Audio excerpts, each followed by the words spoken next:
Amém? Glória a Deus. Deus abençoe esse casal, essa família linda, que são referências para uma geração. Amém? Quero ser boca de Deus para a sua vida aqui hoje. Se você crê, diga amém.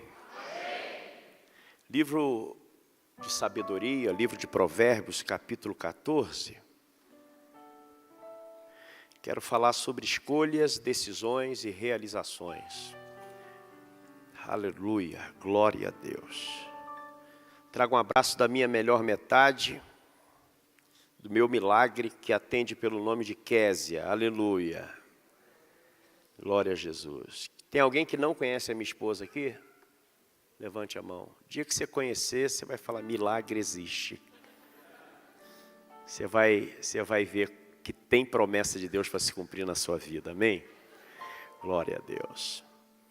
Verso 12, vamos ler do 12 ao 14, Provérbios capítulo 14, do verso 12 ao 15, melhor dizendo. Se você achou, diga amém. Há caminho que ao homem parece direito, mas o fim dele são os caminhos da morte. Até no riso terá dor o coração, e o fim da alegria é a tristeza. Dos seus caminhos se fartará o infiel de coração, mas o homem bom se fartará de si mesmo. O simples dá crédito a cada palavra, mas o prudente atenta para os seus passos. Quantos creem que a palavra de Deus é verdade? O capítulo 14 do livro de Provérbios fala de escolha, de sabedoria, e ao mesmo tempo da escolha como sabedoria para atentar para aquilo que vai produzir vida ao coração, também estabelece a realidade diante das escolhas, das decisões que nós tomamos para a vida. Eu tenho aprendido que a decisão, ou a escolha seguida de decisão, ela compete a cada um de nós. Quando o esclarecimento, quando a verdade traz luz ao nosso entendimento, e quando não somos inocentes em escolhas e em decisões, tudo que ocorre, todas as nossas ações permeiam nesse nível que pode trazer vida ou morte, bênção ou juízo. A dor é inevitável, perdas, as indiferenças, os revés da vida, mas em todas estas coisas, quem está na luz e quem decidiu pelo caminho certo, vai ver o favor de Deus. Vai desfrutar dessa graça abundante. Como bem disse o bispo Júlio, que é aquilo que eu não preciso fazer ou me esforçar para ter, mas é aquilo que me alcança, o favor do Senhor. E debaixo desse entendimento, eu quero trazer aqui o versículo que nós iniciamos. Há caminho que ao homem parece direito. Está no campo da escolha e também da decisão. Mas o fim, ou seja, o resultado, o que se espera para o futuro, para o amanhã, realizações de ordem emocional, material, espiritual, em todas as áreas. Se a escolha e a decisão for ruim, uma péssima decisão, uma péssima escolha, a alma será ultrajada. A fadiga, o medo, a culpa, os flagelos que norteiam a vida de qualquer ser humano serão marcas eminentes de uma morte dos sonhos, do chamado e de tudo aquilo que Deus tem nos dado como promessa. E o sábio Salomão, ele fala de caminhos. O caminho que para o homem parece direito, se ele não estiver em conformidade com o que é a vontade de Deus, boa, perfeita e agradável, o resultado é esse mesmo, fracasso. O resultado não se pode esperar o que é positivo, sempre será algo negativo. E debaixo desse entendimento eu trago aquela passagem de Gênesis capítulo 3, verso 8 e 9, quando Deus está indo cumprir a sua agenda de relacionamento, a sua agenda com o ser criado por Ele, como obra da criação, coroa da criação, que foi o homem. E o homem, no capítulo 3, já tem o seu nível de aliança quebrada com Deus, tem a sua escolha e a sua decisão aparentemente boa, porque descobrem sobre o que é impureza e pureza, descobrem que estão nus, começam a desenvolver entendimento sobre bem e o mal. Então, aparentemente, eles estão num nível, ou num novo nível. E o que me chama a atenção, que no verso 9 do livro de Gênesis, no capítulo 3, verso 9, diz que Deus chamou o homem. Diz o texto, e chamou Deus a Adão e disse, onde estás? O entendimento desse versículo é como se Deus procurasse o Adão que se escondeu, brincando de pique-esconde. Quem é dessa época que levanta a mão sem vergonha, aleluia. Ô época boa, aleluia. Falar isso para essa nova geração, eles vão buscar no Google. Pique-esconde, o que é? Verso 9 diz que o Senhor chamou. Você está onde, Adão? Olha a realização até então de morte, de fracasso. E quando Adão se depara com Deus, Deus procura levá-lo a um nível de consciência, um nível de buscar a cura e a libertação, porque a graça de Deus é maior que tudo, do que toda condenação, todo medo, todo passado, toda escolha errada, toda decisão equivocada. A escolha, a decisão equivocada não faz Deus mudar os seus planos. Você pode estar sofrendo talvez aqui o fruto ou a colheita de algumas decisões da vida, que talvez por precipitação, por engano, mas uma coisa é certa, Deus está aqui, Ele tem compromisso com a palavra dEle, e Ele veio aqui porque você é propriedade dEle, você é alvo da graça dEle, e é o que acontece no Gênesis. Foi Deus na viração do dia, e Deus não está olhando para o homem na brincadeira do pique-esconde. Não, o homem está caído ali. Quando Deus chama o homem, Deus está chamando o homem para o caminho de Deus. Porque o caminho de Deus é perfeito. O caminho de Deus produz vida. O caminho de Deus produz prosperidade. Só que o homem escolhe e decide estar num caminho que ele cai. E ele perde o foco, ele perde a razão. E agora a mesma voz que trazia paz, sensatez, quietude, a sua alma produz medo e pavor. A mesma presença de aliança, de discipulado, de comunhão, de relatório, de novidade de vida, agora traz sobre ele desespero. Como reverter a escolha do caminho da morte? Quando o Senhor pergunta a ele, o que fizeste? O Senhor estava dando a ele a oportunidade de se ver na história, em que condição ele se encontrava. Você quer a vida de Deus para a sua vida? Nunca transfira a responsabilidade, ainda que você esteja no pior momento, diante do que pode te trazer vida, do que pode estabelecer sobre a tua vida vitória. Sabe o que ele vai fazer diante de Deus? Não. Foi a mulher que tu me deste. E a Eva então diz para Adão, serpente, aquela endemoniada da serpente. Você sabe qual foi o lugar que eles que eles assim escolheram para se esconder diante de Deus? Por entre as árvores.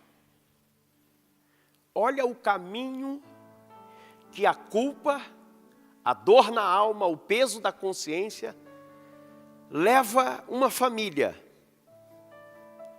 leva o homem a achar que o lugar que um dia ele governou, ele teve autoridade, vai ser abrigo para o dia da dor, para o dia da sua angústia, o dia da crise da consciência, a crise da fé. O que é estar escondido por entre as árvores? Se alimentar dos frutos que estão à sua volta. Se alimentar do passado que um dia foi glorioso, porque aqueles arbustos por onde está Adão escondido com a sua esposa, foi um lugar que um dia ele teve autoridade, domínio e governo. Agora, na crise da dor, da culpa, ele se esconde de Deus por entre as árvores. Árvores fala de frutos, fala de estações. Imagine ele sendo refém do que passou e sendo refém do que está por vir. O que Deus tem para a sua vida, a vida de Deus para a tua vida, é que quando você decide estar no caminho de Deus, você não será refém do dia do amanhã, você não vai viver inquieto com um dia que vai vir, mas a cada dia que você viver, será profético para novos dias extraordinários, dias na presença de Deus, de glória, de poder, de unção, aleluia! Se tem um lugar, aleluia,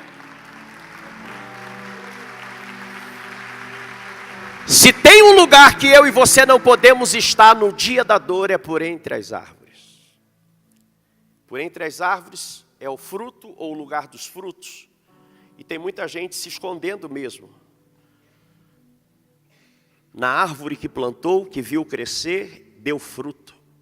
Mas até o fruto da colheita dá por um tempo. Existem pessoas que estão mortas no passado. E Deus está no mesmo lugar, na mesma posição, todos os dias, todos os momentos, dizendo para você, por meio do silêncio, porque Deus não atende os nossos caprichos, as nossas queixas, os nossos lamentos, as nossas dores de consciência, de alma. Mas Deus, no princípio da sua sabedoria, da sua verdade, Ele te convida a reconhecer e a vir para o caminho dEle. Deus nunca foi por detrás das árvores. Te peguei. Achegai-vos a mim.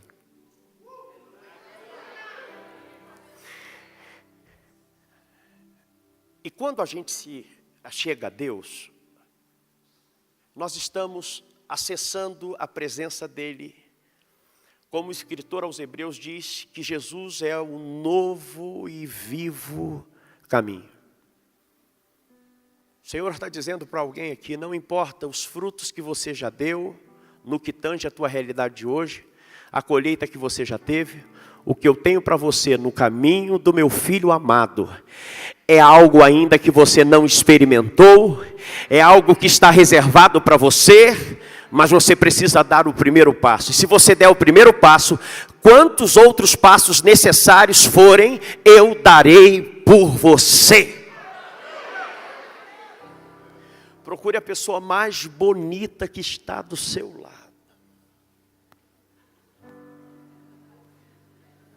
Ele não olhou para mim, eu olhei para ele. Mas eu olhei com os olhos da fé, tá, varão? Marido, se a tua esposa está à tua direita, tu não vai olhar para a esquerda, né? Por favor. Mas com todo carinho, olhe para esse lindo aí, para essa linda, e diga assim, sai deste lugar, da caminhada da vida, que você tem escolhido, para se esconder, para estar distante, porque tudo pertence a Deus. Fala para o teu irmão assim, até essa guerra que você está enfrentando, pertence a Deus. Diga para o teu irmão, diga assim, vá para o caminho de Deus, vá para o altar, vá para a presença dEle, e haverá bálsamo, haverá perdão, haverá cura sobre a tua vida nesta noite, aleluia. Quem pode adorar? Aleluia.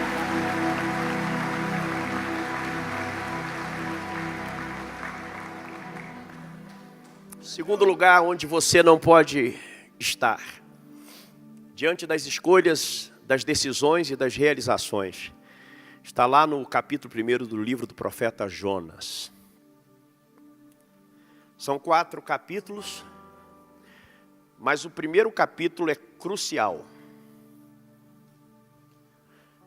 Porque a geração em que o profeta Jonas vive é uma geração de profetas. Um melhor do que o outro.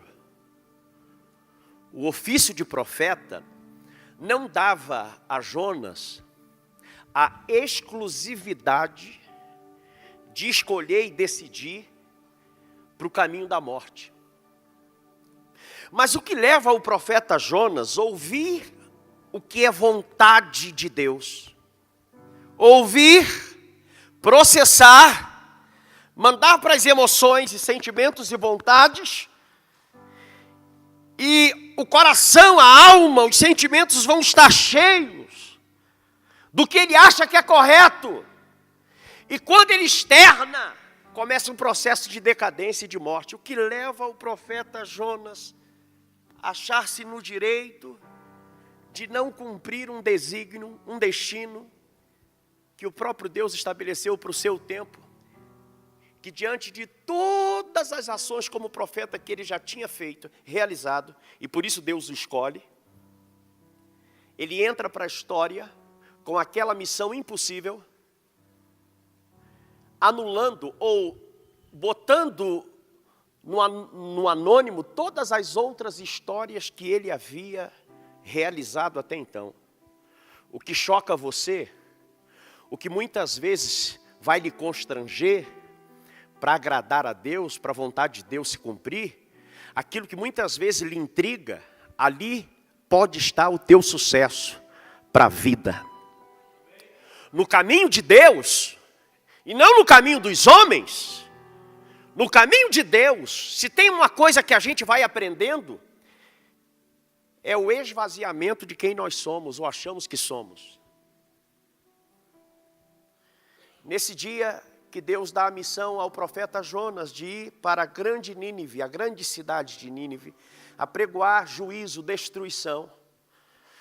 O capítulo 4 do livro do profeta Jonas termina dizendo, Deus estabelecendo a sua graça, dizendo, como eu vou exterminar uma cidade que há 120 mil homens, que não sabem discernir o que há na sua mão direita para com a sua mão esquerda. Uma cidade, uma nação, debaixo do poderio do principado, Baal, Astarote, principados de feitiçaria que regiam sobre aquele território.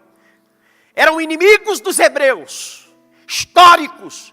Então, Deus poderia levantar um outro profeta que não fosse Jonas. Ou você acha que só existia Jonas ali? É aquela velha história, a última bolachinha do pacote. A última Coca-Cola do deserto. O pior problema do mundo é o meu. E é mesmo. Você não está na pele de outra pessoa. Você não vai compreender o problema, a dimensão de outra pessoa. Você está aqui ou não? Mas existem pessoas no outro nível que o seu, que fazem até melhor o que você faz, mas Deus escolheu você. E não me pergunte com exatidão por que é que Ele te escolheu. Porque se eu fosse escolher alguém aqui, eu ia começar pelo time de futebol, aleluia, glória a Deus. São Paulino levantou a mão lá. Nos aguarde, por favor.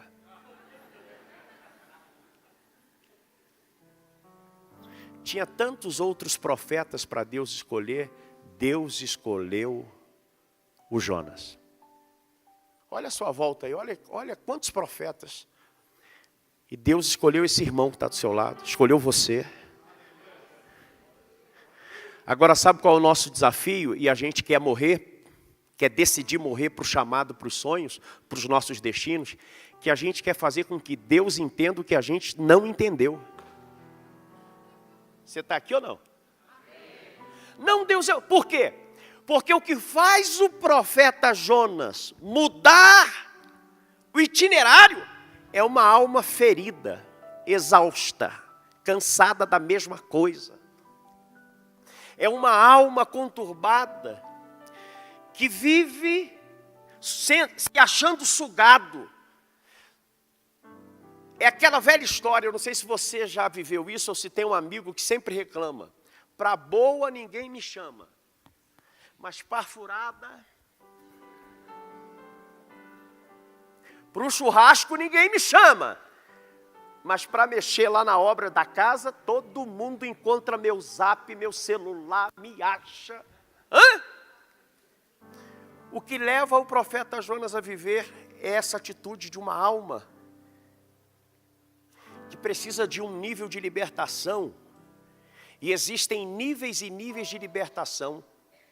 E o nível da libertação que Deus está estabelecendo na vida do profeta é levando a um nível de confronto de consciência, de colocá-lo no seu devido lugar.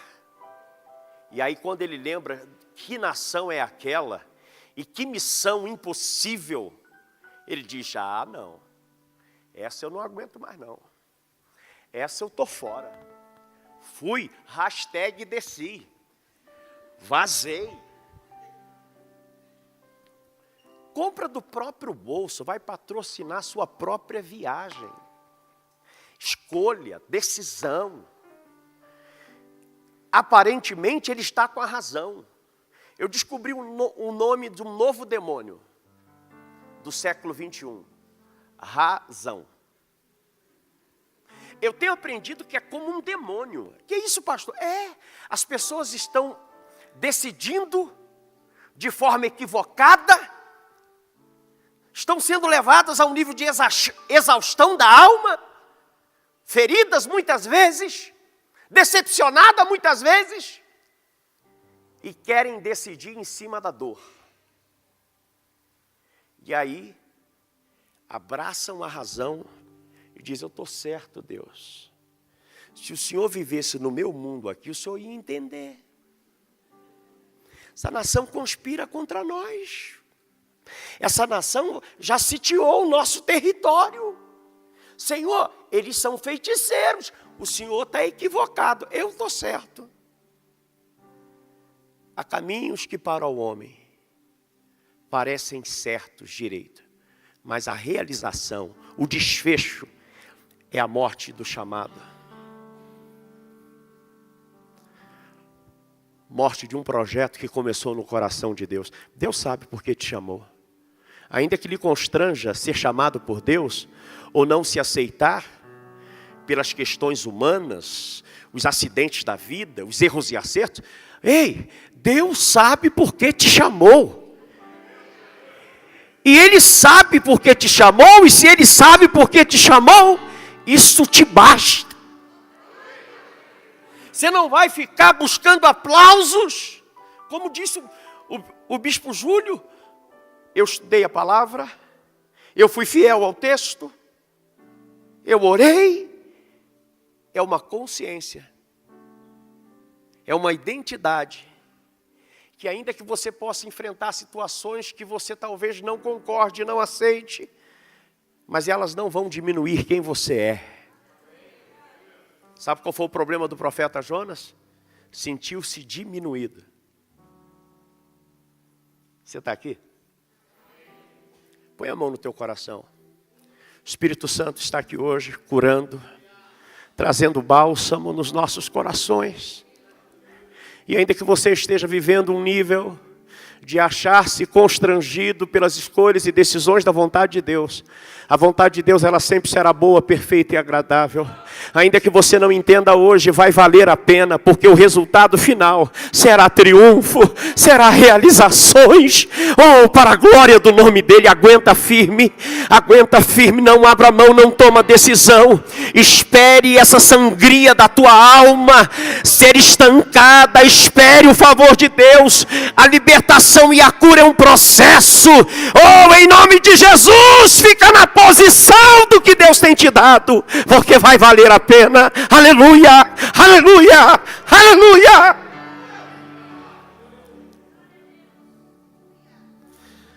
Não patrocine a tua guerra, a tua derrota.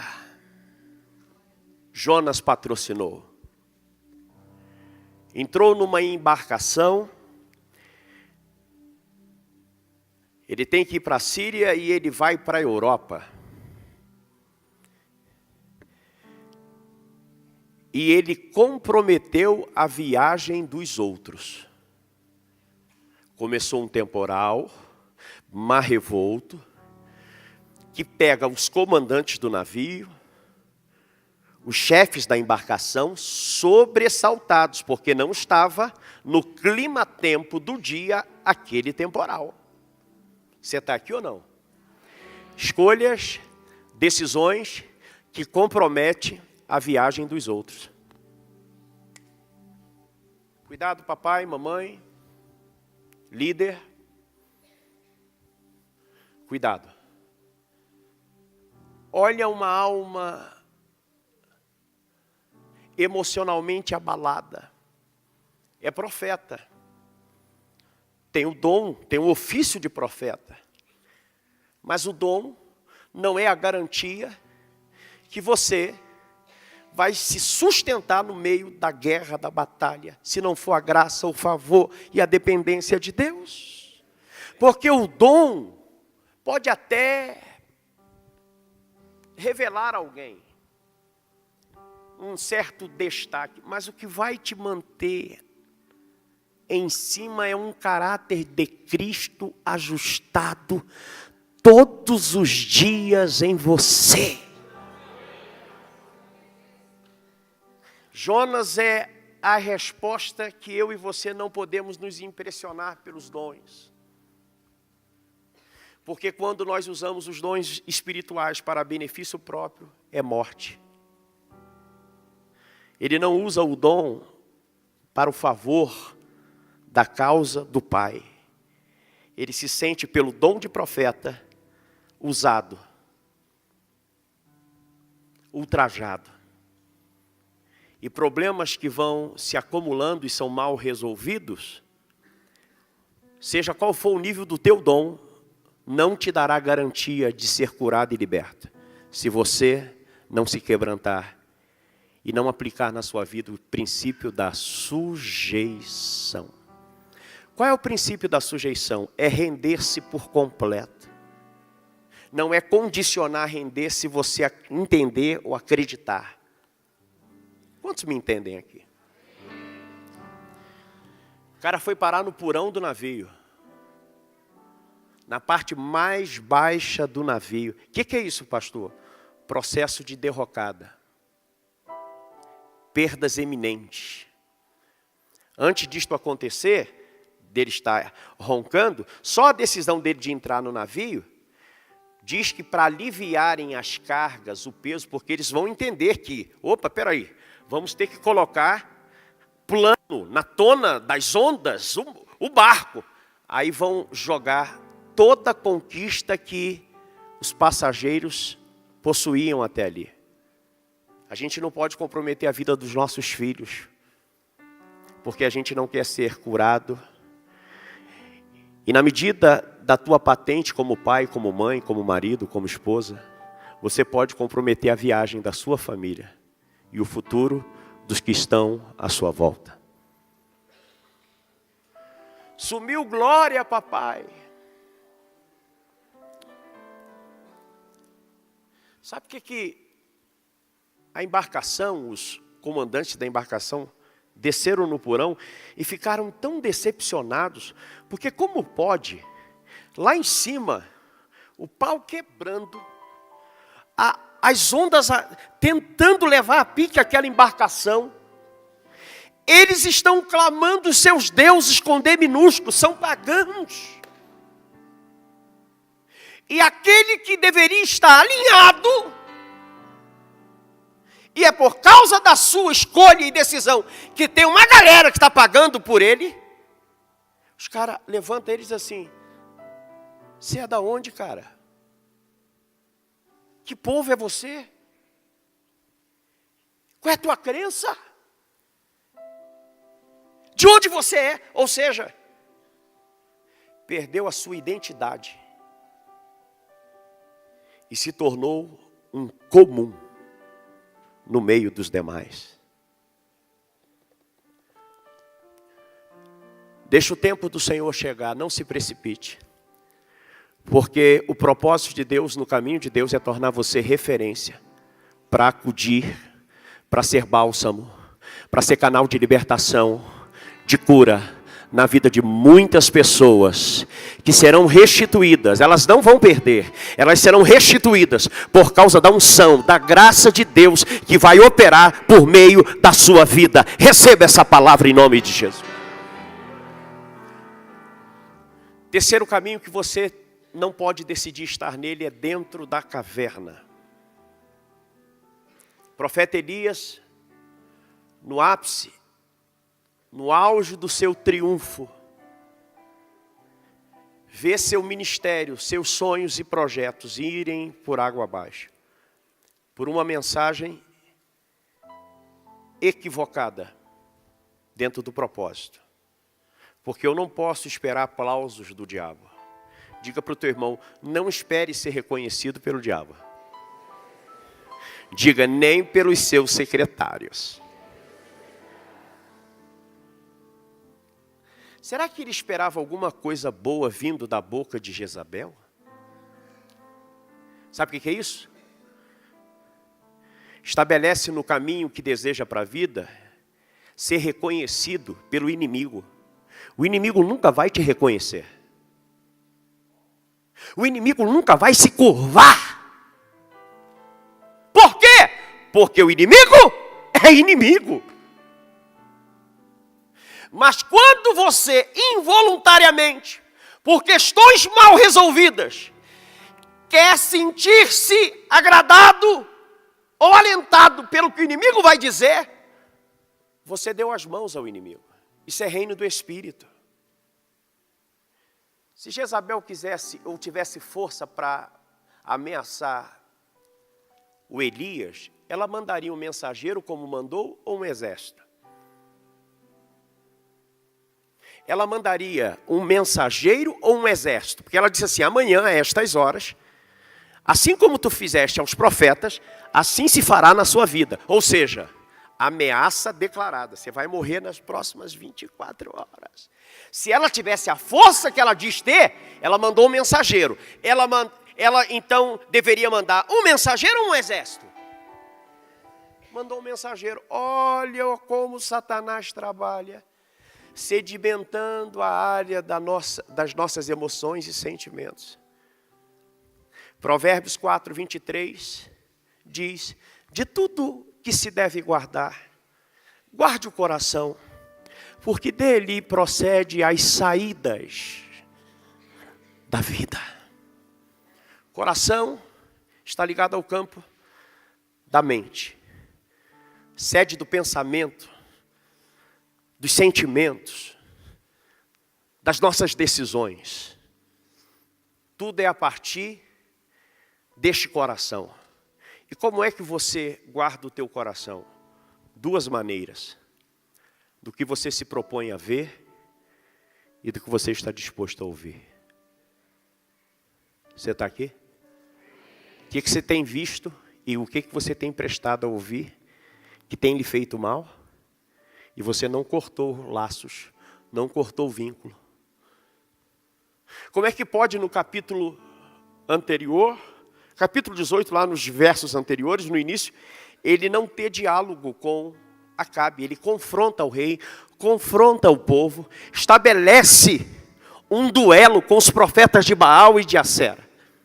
Levanta altar, molha por 12 vezes, derrama água diante do altar, traz um novilho, Deus responde com fogo. Está esperando aplauso de Jezabel? O que é isso, pastor? Sequelas na sua alma. Foram tantas perseguições, foram tantos deslocamentos, que no momento em que ele deveria celebrar, ele estava cansado de tudo e de todos. Estou falando para alguém que está assim aqui hoje.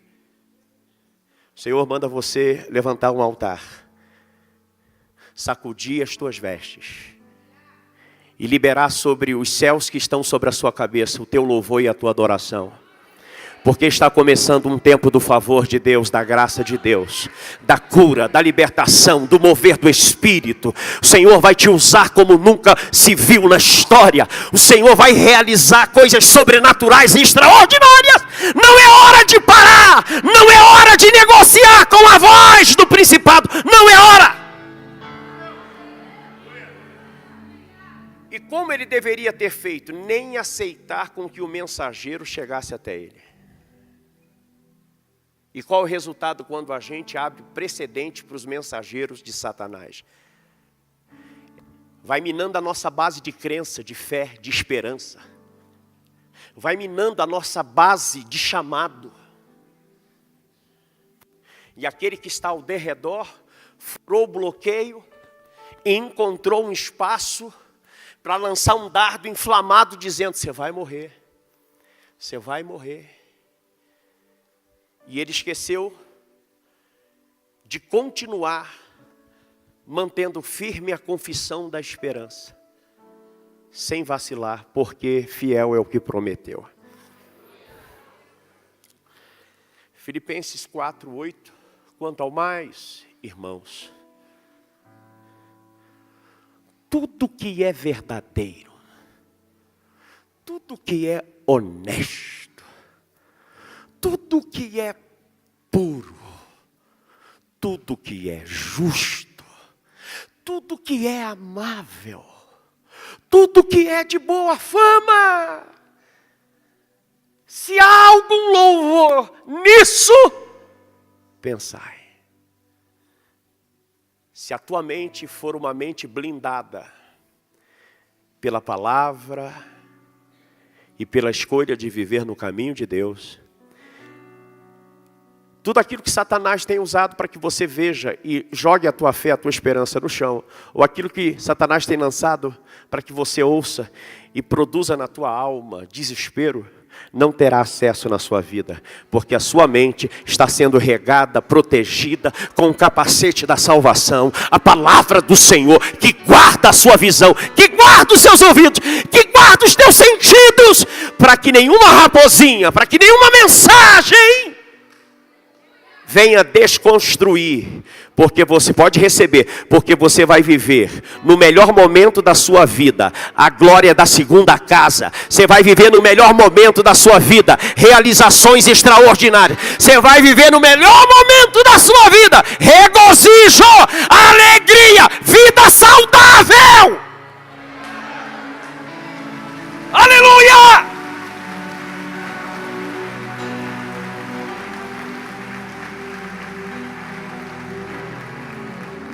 Capítulo 18, ele foi para dentro da caverna. Andou 40 dias e 40 noites. Deus não falou nada. Deus cumpriu o propósito, ou o que é dele. Deus cumpriu dentro do nível da sua responsabilidade em face do chamado. Deus vai suprir, manda um anjo, ele está debaixo de um zimbro. Deus manda um anjo trazendo água, pão. Ele está depressivo, está num flagelo, sem um nível terrível, que é morrer. Mas Deus nunca mandou ele sair do território a qual Deus o havia plantado.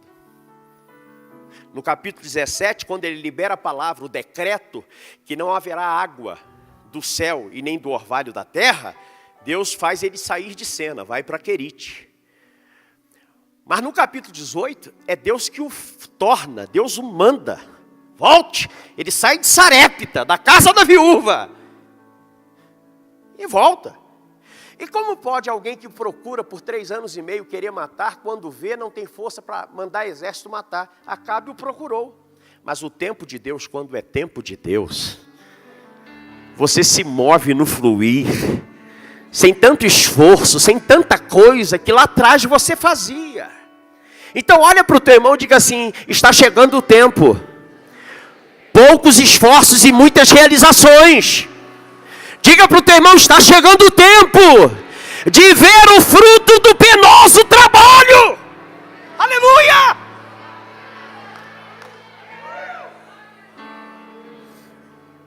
Por entre as árvores, diga não. Diga, por entre as árvores. Fundo do barco. Dentro de uma caverna. Deus nunca mandou ele ir para a caverna. O anjo, quando o desperta, diz, já que você saiu da rota, volta para o centro de treinamento. Vai para o monte de Deus. Vai para a reciclagem. De tempo em tempo, a gente precisa se reciclar. A gente não sabe tudo o suficiente. Desencana dessa história do teu tempo de igreja. E você possa até dizer, eu já vi de tudo. Você não viu nada. Mas o Deus que te chamou já viu o passado, presente e o teu futuro, que é de bênção, de graça, poder sobre a tua história. Pastor, você veio aqui dizer onde eu não posso estar. E aonde eu posso estar? O salmista no Salmo 84 diz que um dia, nos átrios, nas entradas da casa do Senhor, valia mais do que 1000 dias fora do altar, da presença do Senhor. Seu lugar é no altar. Sua cura está no altar. Altar é a presença de Deus. Estar e viver na presença de Deus é uma escolha, é uma decisão, cujo resultado será vida, vida em abundância. Eu gosto de pregar aqui que não tem relógio, aleluia. Amém. Vamos até meia-noite. Eu e o Bispo Júlio vamos jantar daqui a pouco, você fica aí, aleluia. Glória a Deus. Eu tô todo arrepiado. Os cabelinhos dando glória. Aguenta firme aí, meu irmão. Nós não vamos alimentar espíritos familiares territoriais. Porque uma alma pacificada decide alinhada com o que Deus quer. Uma alma aflita, desencorajada, decepcionada, frustrada, precisa voltar para a reciclagem, para o monte de Deus, para o altar. Você está aqui ou não? Olha a tomada de consciência, olha o Deus Elohim, olha o Deus Criador. Na nossa imaginação fértil, né? Podia mandar uma série de raios lá no Éden, destruir geral. Serpente, Adão, Eva, geral. Deus foi lá, cara. Então não tente maquiar aquilo que Deus sabe na essência. Não tente se justificar no que Deus sabe que é aí que Ele precisa aperfeiçoar o poder dEle. É aí. Onde tu estás? Em que real situação você está? Jonas teve que aprender com um grande peixe o que é cumprir a palavra, o que é ser obediente, o que é sujeição. O peixe vomitou a profecia. Que é isso, pastor? Você está louco? Que heresia é essa? É? Segundo Miqueias, capítulo... Chegou em terra firme. E fica aí, que está levando a profecia.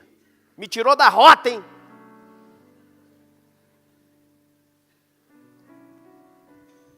Você vai esperar ser tragado por que guerra? Por que problema?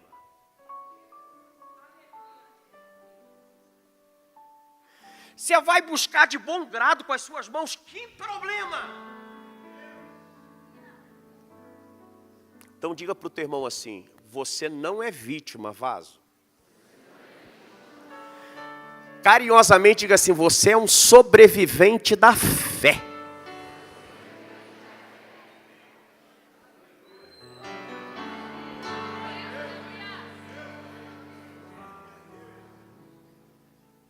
Você não é vítima.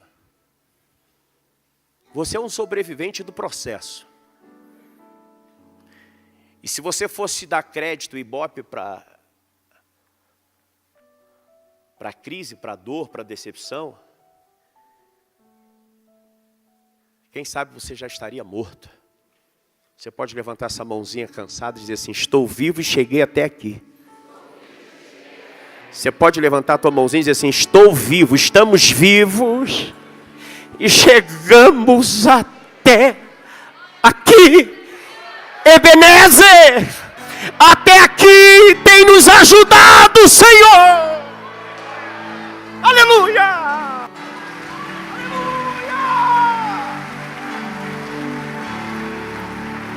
Se é para o Senhor, pode ser mais forte.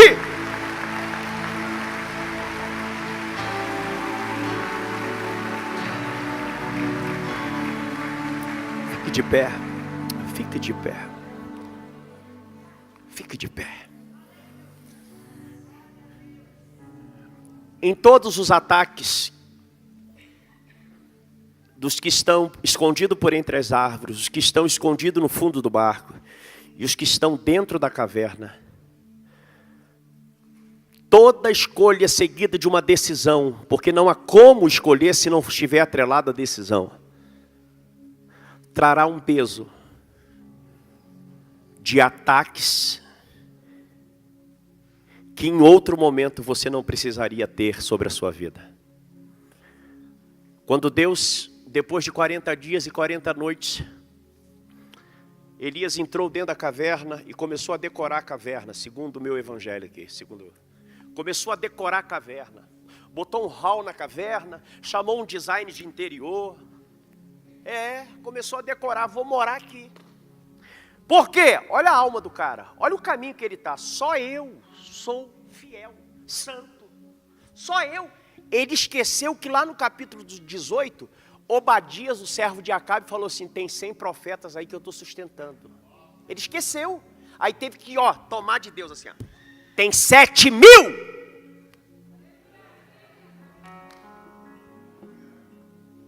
Qual a diferença de Elias para os 7.000? Apenas a fama. Fala para o teu irmão, está todo mundo no mesmo barco. Diga: ninguém é melhor que ninguém, ninguém é maior que ninguém. Tentou sair a primeira vez da caverna, vento. Tentou sair a segunda, terremoto. Tentou sair a terceira, fogo. E o texto é bem claro, e Deus não estava em nenhum dos eventos no qual ele tentou sair. Cuidado, para que você não seja refém dos ataques desnecessários da caminhada. Nós vamos orar juntos neste altar. Se essa palavra tem tocado o teu coração, o caminho de Deus é perfeito. E o propósito do reino em Cristo Jesus é vida e vida em abundância. A abundante vida é aquela que de nada vamos ter falta, mas em tudo seremos supridos. Se hoje o suprimento é cura na tua alma, você recebe aqui hoje. Se é libertação, é um desatar em alguma área da sua vida, é um tempo favorável da parte de Deus. Por quê, pastor?